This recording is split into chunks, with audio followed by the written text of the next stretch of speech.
प्रवज्जा अभिनिष्क्रमण।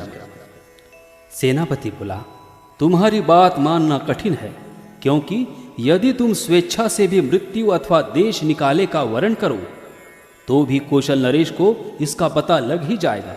वह निश्चय पूर्वक इसी परिणाम पर पहुंचेगा कि शाक्य संघ ने ही यह दंड दिया होगा और वह शाक्य संघ के विरुद्ध कार्रवाई करेगा।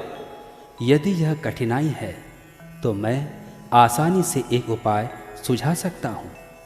सिद्धार्थ गौतम का उत्तर था, मैं परिव्राजक बन सकता हूँ और देश के बाहर चला जा सकता हूँ। यह भी एक प्रकार का देश निकाला ही है। सेनापति ने सोचा कि यह एक अच्छा सुझाव है, किंतु उसे इसके कार्य रूप में परिणत होने में संदेह था।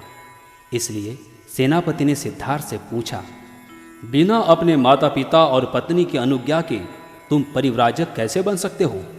सिद्धार्थ ने उसे विश्वास दिलाया कि वह भरकस अनुमति प्राप्त करने का प्रयत्न करेगा और कहा, मैं वचन देता हूँ कि चाहे अनुमति मिले और चाहे न मिले, मैं तुरंत देश छोड़ दूंगा। संघ को लगा कि सिद्धार्थ का सुझाव ही इस विकट समस्या का सर्वश्रेष्ठ हल है। संघ ने इसे स्वीकार कर लिया। सभा के सम्मुख जो कार्यक्रम था उसे समाप्त कर संघ विसर्जित होने को ही था कि एक तरुण शाक्य ने अपने स्थान पर खड़े होकर कहा, कृपया मेरी बात सुने, मैं कुछ महत्व की सूचना देना चाहता हूँ। उसे बोलने की अनुमति मिली तो उसने कहा, मुझे इसमें तनिक संदेह नहीं कि सिद्धार्थ गौतम अपने वचन का पालन करेगा और तुरंत देश के बाहर चला जाएगा। लेकिन एक बात है जिसमें मैं थोड़ा चिंतित हूँ। अब जबकि सिद्धार्थ आंखों से अदृश्य हो जाएगा तो क्या संघ का यही इरादा है कि कोलियों के विरुद्ध की घोषणा कर दी जाए? मैं चाहता हूँ कि संघ पुनः इस बात पर गंभीरतापूर्वक विचार करे।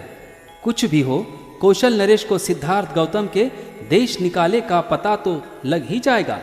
यदि शाक्य तुरंत कोलियों के विरुद्ध युद्ध की घोषणा कर देंगे तो कौशल नरेश समझ जाएगा कि सिद्धार्थ गौतम ने इसीलिए देश का त्याग किया होगा क्योंकि वह कोलियों के विरुद्ध युद्ध छेड़ देने का विरोधी था।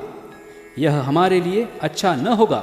इसलिए मेरा प्रस्ताव है कि हमें सिद्धार्थ गौतम को गृह त्याग और कोलियों के विरुद्ध वास्तविक युद्ध छेड़ देने के बीच कुछ समय को यूं ही गुजार देना चाहिए, अन्यथा कौशल नरेश इन दोनों घटनाओं में संबंध स्थापित कर लेगा। संघ को लगा कि निश्चय से यह बात महत्वपूर्ण है। नीति की दृष्टि से यह मान ली गई। इस प्रकार शाक्य संघ की यह दुखांत सभा समाप्त हुई और उस अल्पमत ने भी, जो युद्ध का विरोधी था किंतु जिसमें अपनी बात साफ साफ कहने का साहस न था, संतोष की सांस ली कि एक अत्यंत भयानक स्थिति से किसी न किसी तरह पार हो गए।